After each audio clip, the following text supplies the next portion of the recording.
সকাল আর সন্ধ্যা কিংবা বিকাল হলে আমাদের একটাই টেনশন, অন্যরকমভাবে একটু নাস্তাটা বানিয়ে নেব। এই জন্য আমি আজকে একেবারে অন্যরকমভাবে নাস্তাটা বানিয়ে নিলাম। অল্প সময়ে ঝটপট করে এই নাস্তাটা বানিয়ে নেওয়া যায়। আজকের আকাশটা রৌদ্রে ঝলমল, যেমন একদিকে রৌদ্র তেমনি কিন্তু প্রচণ্ড পরিমাণে হাওয়া দিচ্ছে। আর দেখতে দেখতে একটু পরে বৃষ্টি চলে আসলো।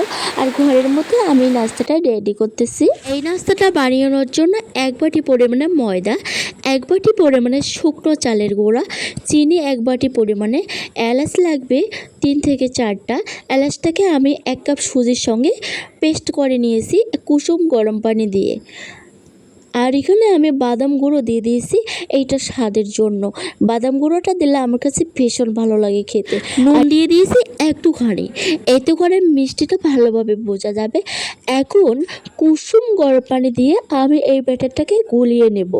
আপনারা চাইলে এখানে দুধ কিংবা ডিমও দিতে পারেন, তবে আমি হাতের কাছে যা আছে তাই দিয়ে কিন্তু বানিয়ে নিলাম সুন্দর একটা ফ্লেভারের জন্য।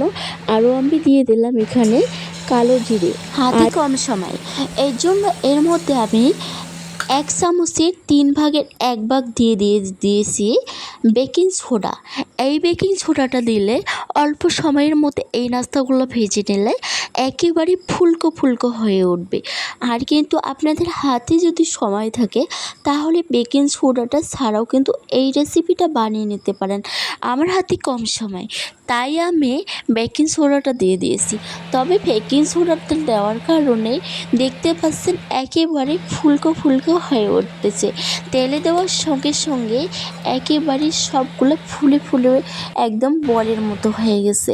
আর আসলে আমি কতগুলো ছোট ছোট করে ভেজে নিলাম আমার ছেলের জন্য, আর কতগুলো আমি একটু বড় করে ভেজে নেব, কারণ আমার ছেলে বলতেছে অনেকই ছোট ছোট খাবে।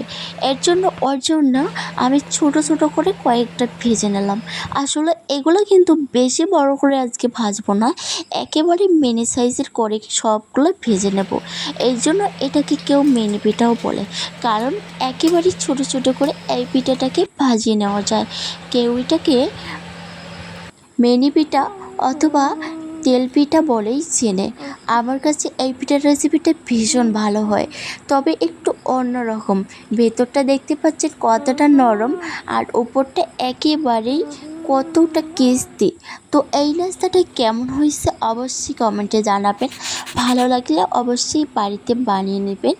আমার রেসিপি ভালো লাগলে শেয়ার করে দেবেন, লাইক করবেন, কমেন্টে আপনার মতামত জানিয়ে আমার পাশে থাকবেন। আজ এই পর্যন্ত, আল্লাহ হাফিজ।